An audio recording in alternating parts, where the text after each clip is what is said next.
एक लड़का पैदल किसी रास्ते से जा रहा था।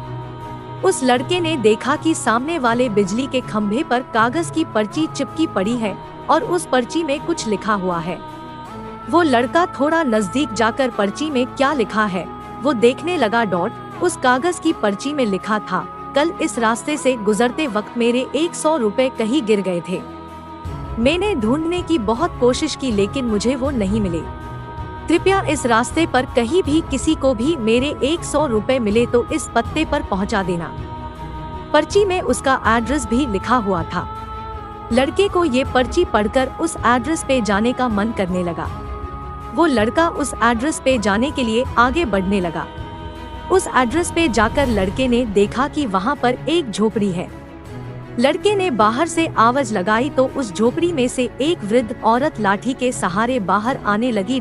लड़के को पता चल गया कि को वृद्ध औरत सिर्फ अकेली ही इस झोपड़ी में रहती है। वो लड़के ने उस वृद्ध औरत से कहा कि माँ जी, आपके 100 रुपए जो गिर गए थे वो मुझे मिले हैं, ये रहे आपके 100। उस लड़के की बात सुनकर वो वृद्ध औरत रोने लगती है और कहती है कि बेटा, अब तक करीब 15-20 लोग मुझे 100 रुपए देकर जा चुके हैं। बेटा, मुझे ठीक से दिखाई भी नहीं देता है और मुझे पढ़ना लिखना भी नहीं आता है।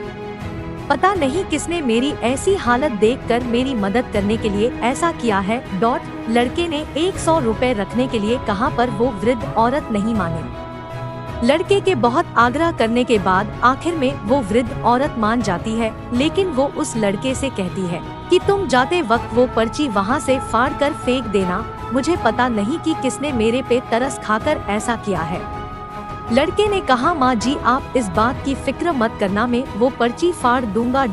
अब वो लड़का उस वृद्ध औरत के घर से निकल जाता है। थोड़ी देर चलने के बाद उस लड़के ने सोचा कि आखिर मुझसे पहले आए हुए उन 15-20 लोगों को भी इस माँ जी ने वो पर्ची फाड़ने को कहा होगा, लेकिन उनमें से किसी ने भी पर्ची को नहीं फाड़ा, तो फिर मैं क्यों फाड़ दूं। वो लड़का उस पर्ची को बिना फाड़े ही वहाँ से चला जाता है। उस लड़के के मन में उस व्यक्ति के लिए बहुत ही आदर और सम्मान था जिसने ये तरीका ढूंढा था और इस जरूरतमंद वृद्ध औरत की मदद की थी। सिख, हमारे मन में सिर्फ किसी जरूरतमंद की मदद करने की इच्छा होनी चाहिए, क्योंकि मदद करने के तो बहुत सारे तरीके होते हैं। हम किसी भी तरह मदद कर सकते हैं। अगर आपको हमारी स्टोरी अच्छी लगी हो तो अपने दोस्तों के साथ भी शेयर कीजिए और कमेंट में जरूर बताइए कि कैसी लगी हमारी story.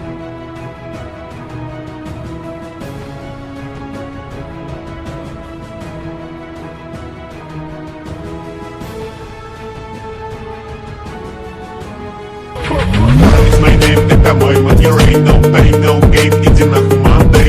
Raise my name, ра-та-та, бэнг-бэнг, заряжай, бля, got my